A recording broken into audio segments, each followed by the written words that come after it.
हाय दोस्तों, ये CUET 2022 का एग्ज़ाम पेपर है और इसमें कुल 100 सवाल हैं, जिसमें 25 जनरल अवेयरनेस से हैं, जिसमें हिंदी, इंग्लिश, मैथ, रीजनिंग और जनरल नॉलेज के क्वेश्चंस दिए हुए हैं शुरुआत के 25 के। और जो 75 क्वेश्चंस आते हैं वो आपके सब्जेक्ट से आते हैं। तो 75 क्वेश्चंस जो हैं वो आपकी सब्जेक्ट से आए हैं और हम इन सभी 100 सवालों का हल करेंगे। लेकिन पहले हम जो अपने हिंदी साहित्य के क्वेश्चंस हैं उनको देख लेते हैं। तो इसमें जो हिंदी साहित्य के क्वेश्चंस हैं वो क्वेश्चन नंबर 26 से हैं। तो हम जो है 26 पर चलते हैं। इसमें 26वां क्वेश्चन है, हिंदी साहित्य का प्रथम इतिहास इस्तवार दाला लिते र्यूर एंदुई हिंदुस्तानी ग्रंथ किस भाषा में लिखा गया है? तो इसका हो जाएगा फ्रेंच। तो इसमें जो आएगा वो आएगा 2 नंबर फ्रेंच। उसके बाद हम नेक्स्ट पर चलते हैं। नेक्स्ट क्वेश्चन है 27, हिंदी साहित्य के इतिहास के काल विभाजन का सर्वप्रथम प्रयास किस इतिहासकार ने किया? तो इसमें जो आएगा हिंदी साहित्य के इतिहास का काल विभाजन सबसे पहले जो कोशिश की थी, सबसे पहले जो प्रयास किया था वो किया था जॉर्ज ग्रियर्सन ने। तो इसमें आ जाएगा आपका 4 नंबर। ठीक है, नेक्स्ट चलते हैं। आदिकाल को सिद्ध सामंत काल की संज्ञा किस विद्वान ने दी है? आदि जो हिंदी साहित्य में प्रमुखतः 3 काल हैं, आदिकाल, भक्तिकाल या मध्यकाल और आधुनिक काल। उसके बाद समकालीन काल आता है। तो इसमें जो आएगा आदिकाल को सिद्ध सामंत काल की संज्ञा देने वाले जो हमारे विद्वान हैं वो हैं राहुल सांकृत्यायन, यानी कि पहला फर्स्ट। अच्छा, क्वेश्चन नंबर 29, रामचंद्र शुक्ल द्वारा विरचित हिंदी साहित्य का इतिहास ग्रंथ का प्रथम प्रकाशन वर्ष क्या है? तो रामचंद्र शुक्ल ने जो लिखा है, इसको हिंदी साहित्य बहुत ही सरल सा बेसिक सा सवाल है। कोई भी जो स्टूडेंट है तैयारी कर रहा हो MA साहित्य की या हिंदी साहित्य पढ़ रहा हो, थोड़ा पढ़ने वाले विद्यार्थी हो, तो हर कोई इस किताब को, इस ग्रंथ को पढ़ता है। तो इसकी जो रामचंद्र शुक्ल द्वारा विरचित जो एक ग्रंथ है हिंदी साहित्य के इतिहास, इसकी रचना हुई थी 1929 में, यानी कि इसमें आ जाएगा आपका 3rd नंबर। नेक्स्ट चलते हैं। नेक्स्ट क्वेश्चन है क्वेश्चन नंबर 30, साहित्य प्रत्येक देश की जनता की चित्त वृत्ति का संचित प्रतिबिंब होता है, यह कथन किस विद्वान का है? ये बहुत ही लोकप्रिय और हिंदी साहित्य के जो लोकप्रिय विद्वान हैं उनका ये कथन है कि साहित्य जो वहाँ की जनता होती है, किसी देश की, किसी खास जगह की, उस जो जनता की जो दिल की जो बात है, यानी कि उस सामूहिक उनके जो दिल की बात है, एक चित्तवृत्ति है, उसका एक प्रतिबिंब होता है। तो ये जो कथन कहा है, ये कहा है आपके हजारी प्रसाद द्विवेदी जी ने। इसमें हो जाएगा अपना 2 नंबर। नेक्स्ट चलते हैं। संतन को कहा सीकरी सो काम, आवत जात पन्हिया टूटी बिसरी गयो हरि नाम। ये पंक्तियाँ कुंभन दास जी ने कही हैं और कुंभन दास जी ने इन पंक्तियों को तब कहा था जब अकबर ने उन्हें अपने एक उस पर बुलाया था, किसी निमंत्रण पर बुलाया था। उन्होंने सभी संतों को बुलाया था और ये बुलाया था फतेहपुर सीकरी में। तो फतेहपुर सीकरी में जब वो कुंभन दास वहाँ गए थे और जाकर के आ गए थे, तो उनकी एक निराशा थी, पता नहीं उसके पीछे क्या वजह थी, उसको उन्होंने बताया है। इसमें विस्तार से हम पढ़ेंगे तो पता चलेगा। तो कुंभन दास ने ये चीज़ जो है कही है कि संतन को कहा सीकरी सो काम, आवत जात पन्हिया टूटी बिसरी गयो हरि नाम। तो इसमें हो जाएगा अपना 4 नंबर कुंभन दास। नेक्स्ट, निम्न में से श्री संप्रदाय का आचार्य किसे माना जाता है? श्री संप्रदाय का जो आचार्य माना जाता है वो माना जाता है आपका, इसमें मैं थोड़ा कंफ्यूज हूँ, ये श्री संप्रदाय का मैं आपको थोड़ा बाद में बताऊंगा। प्राकृत, नेक्स्ट क्वेश्चन है, प्राकृत पेंगलम में संकलित कवि नहीं है। प्राकृत पेंगलम में जो संकलित कवि हैं इसका भी थोड़ा नेक्स्ट आगे बताऊंगा। ये 2 क्वेश्चंस अभी छोड़ रहा हूँ, क्वेश्चन 32 और क्वेश्चन 33, इसको थोड़ा आगे बताऊंगा। क्वेश्चन नंबर 34 को देखते हैं। निम्न में से हालावादी कवि कौन है? हालावादी, हाला होता है शराब, तो शराब को लेकर जिसने अपनी रचना रची है वो कवि हैं हरिवंश राय बच्चन। मधुशाला जो कविता रची है तो उससे जोड़कर ये क्वेश्चन है, तो इसमें जो अपना हो जाएगा ये हो जाएगा इसमें 2 नंबर हरिवंश राय बच्चन। नेक्स्ट, निम्न में से रीति सिद्ध धारा के कवि कौन है? रीति सिद्ध, रीतिबद्ध और रीति मुक्त। रीतिबद्ध सबसे पहले, फिर रीति मुक्त और फिर रीति सिद्ध। इसमें जो अपने कवि आते हैं वो रीति सिद्ध में आते हैं घना, इसमें केशवदास,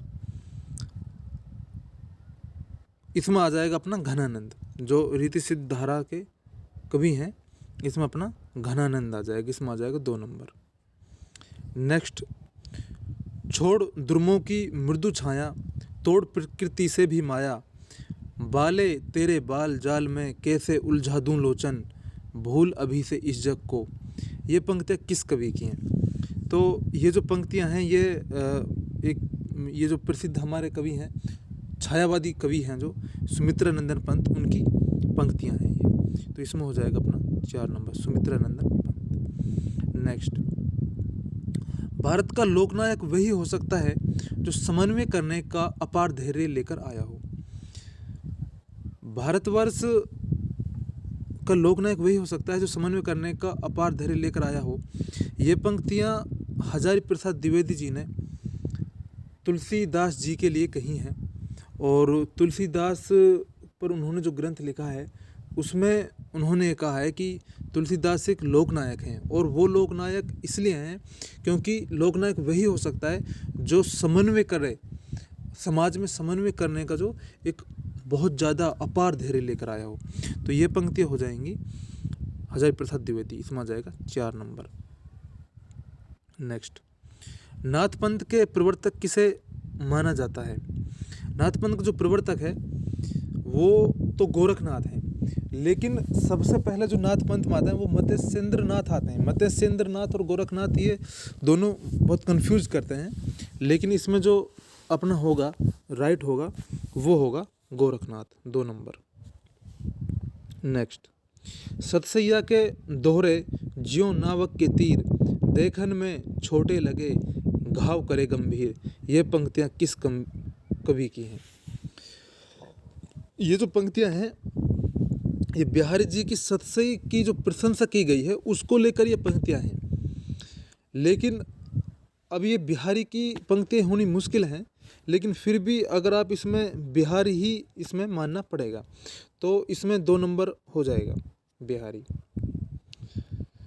निम्न में से कौन सा उपन्यास ग्रामीण जीवन और कृषि संस्कृति का महाकाव्य माना जाता है? बहुत ही ज़बरदस्त क्वेश्चन है।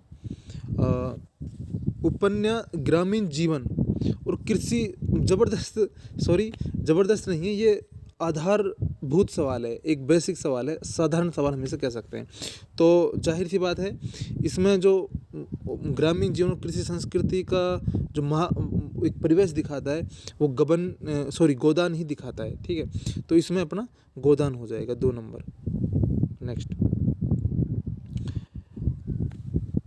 निम्नलिखित में से कौन फणीश्वर नाथ रेणु द्वारा विरचित मेला आंचल उपन्यास का पात्र नहीं है? मेला आंचल उपन्यास फणीश्वर नाथ रेणु का है, और इसमें जो उपात्र हैं वो हैं प्रशांत जी, कालीचरण, बलदेव, लेकिन जयदेव पुरी इसके जो है उपात्र नहीं है। जयदेव पुरी एक दूसरे उपन्यास के पात्र हैं और वो इसके नहीं है, तो इसमें हो जाएगा अपना 1 नंबर, 1 नंबर हो जाएगा इसमें।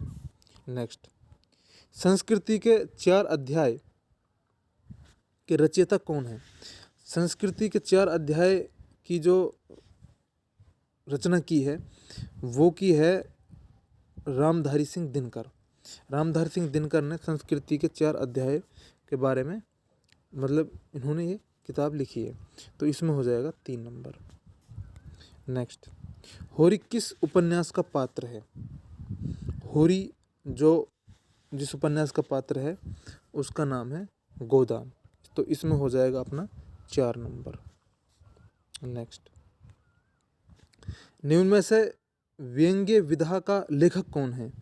व्यंग्य विधा का जो लेखक है बहुत आसान सा और अच्छा सवाल है। तो व्यंग्य विधा का जो लेखक है वो है हरिशंकर परसाई। हरिशंकर परसाई अपनी व्यंग्य विधा को लेकर लोकप्रिय हैं, तो इसमें 1 नंबर हो जाएगा। दोपहर का भोजन कहानी का रचयिता कौन है?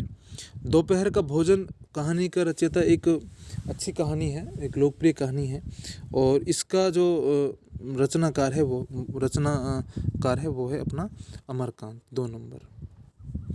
नेक्स्ट, स्मृति की रेखाएं किनकी रचना है?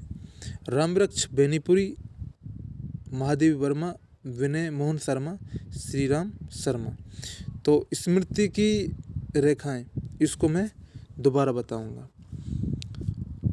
शिवशंभू के चिट्ठे नामक निबंध का रचयिता कौन है? शिवशंभू के चिट्ठे जो लिखा है वो लिखा है बाल मुकुंद गुप्त ने, क्योंकि क्रांतिकारी गतिविधियों के दौरान या जिस आज़ादी की लड़ाई के दौरान उन्होंने अपने असली नाम से नहीं लिखा था, उन्होंने शिवशंभू के नाम से उस दौरान लिखा था, तो इसमें आ जाएगा 1 नंबर, बाल मुकुंद गुप्त। नेक्स्ट, कविता के नए प्रतिमान आलोचनात्मक ग्रंथ का लेखक कौन है? कविता के नए प्रतिमान जो लिखा है ये एक हिंदी के लोकप्रिय और सम्मानीय विद्वान नामवर सिंह जी द्वारा लिखा गया है, 2 नंबर। निम्न में से कौन सा उपन्यास देश विभाजन की त्रासद घटना को केंद्र में रखकर लिखा गया है? बहुत अच्छा सवाल। जो देश विभाजन की त्रासद घटना को केंद्र में रखकर लिखा गया है वो है झूठा सच, 2 नंबर। संविधान के अनुसार हिंदी भाषा को कौन सा दर्जा प्राप्त है? तो संविधान के अनुसार हिंदी भाषा को राजभाषा का दर्जा प्राप्त है। आसान सा और बेसिक सा सवाल है, 2 नंबर। नेक्स्ट, परिभाषिक शब्द अंग्रेजी के किस शब्द का पर्याय है? जो परिभाषिक शब्द है वो अंग्रेजी के टेक्निकल शब्द का पर्याय है, इसमें हो जाएगा 1 नंबर। हिंदी दिवस कब मनाया जाता है? सिंपल, 14 सितंबर, तो 4 नंबर। एप्लीकेशन शब्द का हिंदी रूपांतरण क्या होगा? एप्लीकेशन शब्द का हिंदी रूपांतरण आवेदन होगा, 3 नंबर। निम्न में से कौन सा पत्र का प्रकार नहीं है? सरकारी पत्र, समाचार पत्र, व्यापारिक पत्र, सामाजिक पत्र। सामाजिक पत्र इसमें हो जाएगा, 4 नंबर। नेक्स्ट, समाचार पत्र, पत्रिकाएं एवं पुस्तकें जनसंचार के किस माध्यम के अंतर्गत आते हैं? समाचार पत्र, पत्रिकाएं एवं पुस्तकें ये एक दृश्य संचार माध्यम होते हैं। सॉरी, दृश्य नहीं, ये शब्द संचार माध्यम हो जाएंगे, यानी कि इसमें हो जाएगा अपना 3 नंबर। हिंदी का पहला समाचार पत्र कौन सा है? तो हिंदी का पहला समाचार पत्र हो जाएगा उदंत मार्तंड, इसमें आ जाएगा 4 नंबर। डेमी ऑफिशियल लेटर को हिंदी में क्या कहा जाता है? डेमी ऑफिशियल लेटर को हिंदी में कहा जाता है अर्ध सरकारी पत्र, 4 नंबर। हिंदी प्रदीप पत्रिका के संपादक कौन थे? हिंदी प्रदीप पत्रिका का जो संपादक हैं वो हैं बालकृष्ण भट्ट। 1 नंबर। शब्द शक्ति के कितने भेद होते हैं? शब्द शक्ति के 3 भेद होते हैं। इसमें आ जाएगा 2 नंबर। शब्दार्थो सहितो काव्यम, ये किस आचार्य का कथन है? मतलब कि शब्द जो होते हैं उनमें उनका अर्थ सही, वो शब्द अपने अर्थ के साथ हों तो वही जो है काव्य है। ये कथन है भामहा का, तो इसमें हो जाएगा 1 नंबर। निम्न में से अभ्यास किसके अंतर्गत आता है? तो अभ्यास जो आता है वो कहा है हिंदी साहित्य में कि अगर हमें काव्य को लिखना है, समझना है, करना है तो उसके लिए अभ्यास जो है मुख्य भूमिका निभाता है, तो इसमें 1 नंबर आ जाएगा। भारतीय काव्य शास्त्र के अनुसार धर्म, अर्थ, काम और मोक्ष को किसके अंतर्गत रखा गया है? भारतीय काव्य शास्त्र के अनुसार धर्म, अर्थ और काम, मोक्ष को ये जो है ये चारों चीज़ें एक प्रयोजन है एक तरीके से, मतलब ये चीज़ें आखिर में आती हैं, जो एक आखिर जो दर्शन होता है जो उसमें ये चीज़ें आती हैं, तो एक तरीके से काव्य प्रयोजन हो जाता है, तो इसमें आ जाएगा 3 नंबर। नेक्स्ट, स्वर संधि के कितने प्रकार होते हैं? स्वर संधि जो होती है उसके 5 प्रकार होते हैं। ये हम बचपन में हमने स्कूलों में पढ़ा है, तो ये हो जाएगा 3 नंबर। स्वरों का स्वरों के साथ मेल होने पर जो परिवर्तन घटित होता है उसे क्या कहते हैं? जो स्वर और स्वर के साथ मेल होगा तो ये बहुत ही सिंपल है, उसको हम कहते हैं स्वर संधि। 4 नंबर। सन 1956 में देश में अकाल पड़ा था। अब ये पूरी तरह से एक भूतकाल को दिखा रहा है, तो इसमें जो आ जाएगा वो एक पूर्ण भूतकाल है, तो इसमें 1 नंबर आ जाएगा। चलो अब इनमें से उन क्वेश्चंस को देख लेते हैं जो रह गए थे। 3 क्वेश्चंस हैं वो।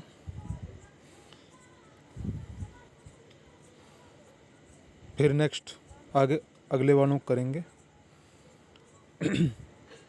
इसमें एक क्वेश्चन है, स्मृति की रेखाएं किन की रचना है? तो स्मृति की रेखाएं हैं वो है महादेवी वर्मा जी की रचना है स्मृति की रेखाएं। इसमें हो जाएगा 2 नंबर। फिर इसमें नेक्स्ट क्वेश्चन है, ये हो ही गया है, कौन फणीश्वरनाथ रेणु द्वारा विरचित मेला आंचल उपन्यास पात्र नहीं है? तो प्रशांत, कालीचरण, बलदेव, ये तीनों हैं। जयदेवपुरी नहीं है, तो इसमें 1 नंबर है जयदेवपुरी। जयदेवपुरी उसका वो नहीं है। अगला जो है एक क्वेश्चन और रह गया, शायद 2 रह गए हैं। प्राकृत पेंगलम में संकलित कवि नहीं है। प्राकृत पेंगलम ये आदिकाल की एक शायद सबसे पुरानी कविता है, प्राकृत पेंगलम आदिकाल की। तो इसमें जो बब्बर, विद्यापति और उज्जल, ये 3 इसमें संकलित कवि हैं, तीनों इसमें कवि हैं, जबकि विद्यापति नहीं है क्योंकि विद्यापति रीतिकाल का कवि है, तो इसमें 1 नंबर हो जाएगा। 1 नंबर है इसमें। नेक्स्ट एक और रह गया अपना श्री संप्रदाय का जो आचार्य है, इसमें रामानुजाचार्य। इसमें रामानंद और रामानुजाचार्य दोनों बहुत कंफ्यूज करते हैं, लेकिन इसमें जो रामानुजाचार्य है वो इसमें करेक्ट माना जाएगा, तो इसमें हो जाएगा 2 नंबर रामानुजाचार्य। ठीक है, चलिए जो नेक्स्ट क्वेश्चन है आपका, वो नेक्स्ट क्वेश्चन है कि एक अभिकथन, इसमें एक कथन वाला है, एजर्सन वाला क्वेश्चन है ये, कि इसमें एक अभिकथन है और कारण दिया हुआ है कि रामचंद्र शुक्ल ने हिंदी साहित्य के इतिहास के आदिकाल को वीर गाथा काल की संज्ञा दी है। कारण इसका बताया गया है कि रामचंद्र शुक्ल के अवचेतन में वीरता के प्रति एक आकर्षण था। भक्ति काल, रीतिकाल और आधुनिक काल में इसके लिए अवसर ना था, इसलिए यह नाम आदिकाल को ही दिया जा सकता था। हाँ, बिल्कुल सही बात है ये, क्योंकि जो रामचंद्र शुक्ल के अवचेतन में ये सही है कि रामचंद्र शुक्ल ने हिंदी साहित्य के जो आदिकाल है उसको वीरगाथा काल की संज्ञा दी है। ये बिल्कुल सही है। कारण भी इसका यही है कि उनके अवचेतन में कहीं ना कहीं वीरता के लिए एक आकर्षण था। भक्ति काल, रीति काल और आधुनिक काल में इसके लिए अवसर नहीं मिला इसको कि हम भक्ति काल को या रीति काल या आधुनिक काल को वीरगाथा काल की संज्ञा दे सकें। ठीक है, तो इसलिए यह नाम आदिकाल को ही दिया जा सकता था। बिल्कुल ये जो है सही है। तो इसे हम ए और आर दोनों सही है और आर ए की सही व्याख्या करता है, तो इसमें 1 नंबर हो जाएगा करेक्ट।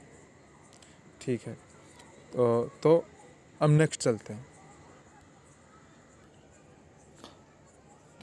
इसमें क्वेश्चन नंबर 67 में दिया है कि मध्यकालीनता अवरोध, जड़ता और रूढ़िवादिता की प्रवृत्तियों की वाहक होती है।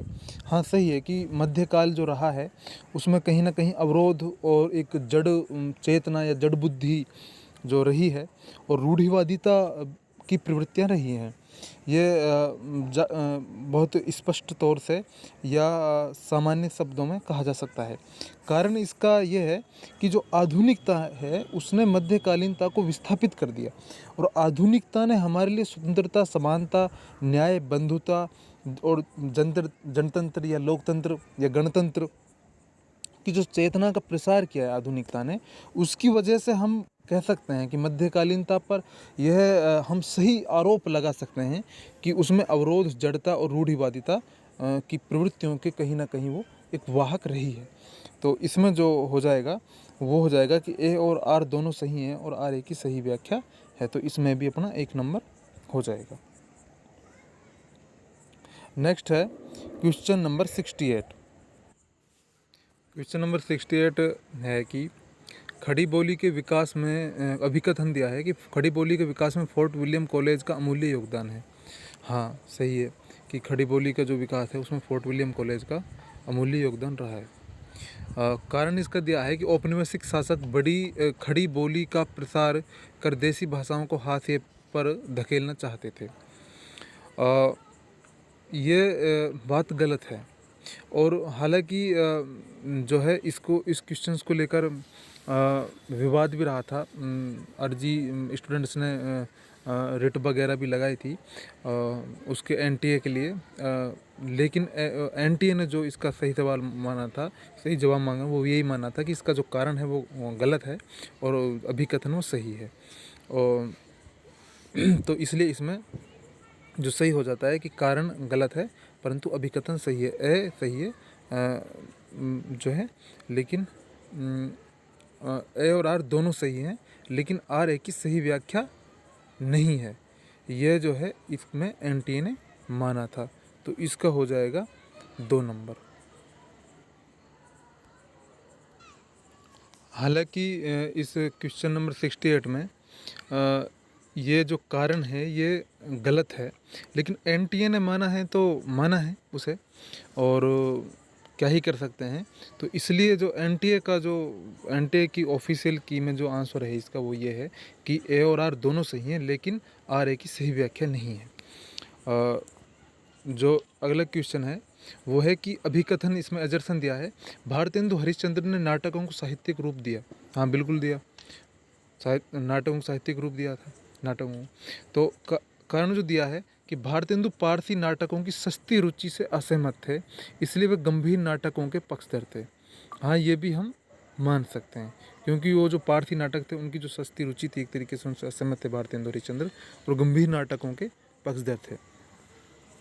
तो इसलिए इसमें हो जाएगा अपना पहला कि ए और आर दोनों सही हैं और रीजन असर्शन की सही व्याख्या है, आर ए की सही व्याख्या है, इसमें हो जाएगा 1 नंबर। नेक्स्ट है अपना कि अभिकथन है भारतेंदु युग नवजागरण की चेतना का युग है। सही है, भारतेंदु ने एक नवजागरण की चेतना को फैलाया। कारण भारतीय हिंदू युग में सामाजिक आंदोलन के प्रभाव से जनता में नवचेतना का उदय हुआ तथा विधवा विवाह, सती प्रथा, नारी शिक्षा, अंधविश्वास और अस्पृश्यता निवारण की ओर जनता का ध्यान आकर्षित करने की वाली रचनाएं लिखी गई। बिल्कुल, क्योंकि भारतीय हिंदू हरिश्चंद्र जी ने ही हिंदी साहित्य में हिंदी साहित्य को इस तरफ मोड़ा कि भूत प्रेत, परलोक जैसी कहानियाँ, जो अय्यारी जैसी अय्यारी से जुड़ी हुई कहानियों को लेकर के उन्होंने समाज की जो मुख्य जो चिंतनीय विषय थे उनकी ओर मोड़ा था। विधवा विवाह, सती प्रथा, नारी शिक्षा, इस तरह से। तो इसमें ए और आर दोनों सही हैं और आर ए की सही व्याख्या करता है। इसमें पहला हो जाएगा।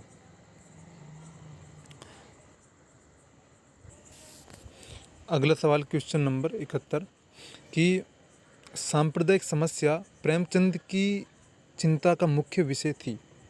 हाँ, कह सकते हैं, क्योंकि उनके कहानी उपन्यासों में जिस तरह से उन्होंने सांप्रदायिकता पर कुठाराघात किया है, उसे कहा जा सकता है कि सांप्रदायिकता प्रेमचंद की चिंता के एक मुख्य विषयों में से एक थी। कारण जो दिया है, सांप्रदायिक साथ साथ सामंतवाद भी उनके चिंता का मुख्य विषय थी, और जो है जातिवाद भी उनकी चिंता का मुख्य विषय थी। और कारण जो दिया है, स्वतंत्रता आंदोलन की चेतना से गहराई से जुड़े होने के कारण प्रेमचंद सांप्रदायिकता को राष्ट्रीय एकता में बाधक मानते थे।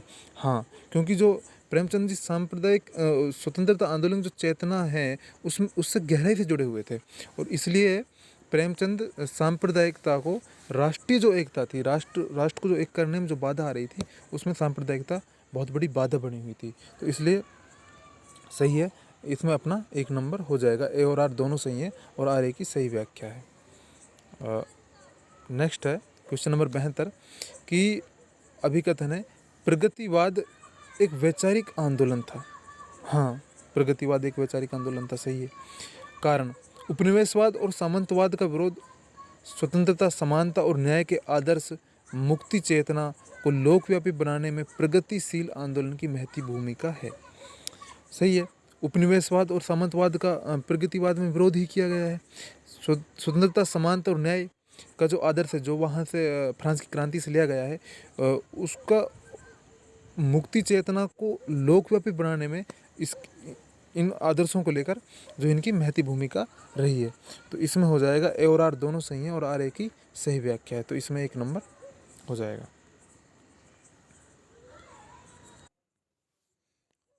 नेक्स्ट क्वेश्चन है कि साहित्य इतिहास ग्रंथों को उनके प्रथम प्रकाशन वर्ष के अनुसार पहले से बाद के बढ़ते हुए क्रम में लगाइए। तो इसमें जो दिया हुआ है कि अगर आप इसमें एक कॉमन सेंस लगाएं कि इस्तवार दाला लिटरेच्यूर हिंदुस्तानी फ्रेंच भाषा में और फ्रेंच साहित्यकार के द्वारा हिंदी साहित्य के इतिहास को लिखने की सबसे पहली कोशिश है और सबसे पहली ये किताब है।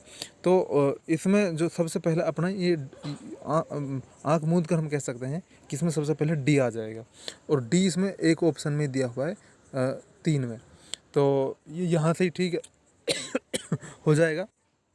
उसके बाद देख सकते हैं आप, इसके बाद शिव सिंह सरोज है, फिर the modern vernacular literature of Hindustan है, फिर सबसे लास्ट में है इसमें हिंदी साहित्य की भूमिका।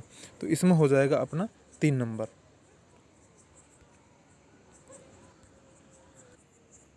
इसके बाद निम्नलिखित कवियों को उनके रचना काल के अनुसार पहले से बाद के क्रम में लगाइए।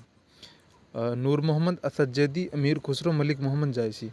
तो हम अगर सोचें इसमें सबसे पहले 1200-1325 के कालखंड के आसपास अमीर खुसरो है ना, इसमें सबसे पहले, तो इसमें सी आ जाएगा।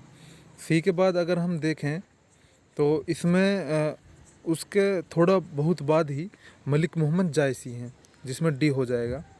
और फिर सबसे लास्ट में असद जैदी को ले सकते हैं, बी, मतलब इसमें बी सबसे लास्ट में, तो इसमें हो जाएगा अपना 1 नंबर, और नूर मोहम्मद असद जैदी से पहला आ जाएगा, तो इसमें 1 नंबर हो जाएगा।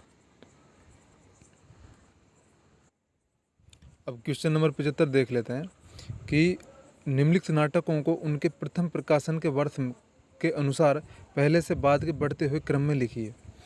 अजातशत्रु जो लिखा है, अजातशत्रु लिखा है जयशंकर प्रसाद ने।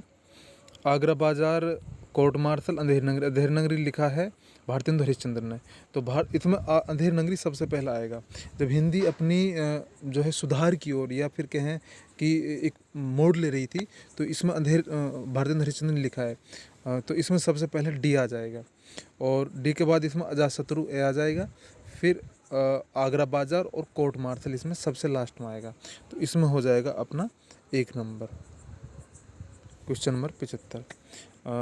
अब दोस्तों हम जो बाकी बचे 25 क्वेश्चंस हैं हिंदी के, और 25 क्वेश्चंस जो उसके हैं जीके के, उनको हम नेक्स्ट वीडियो में कवर करेंगे। इसके लिए आपको नेक्स्ट वीडियो देखिए।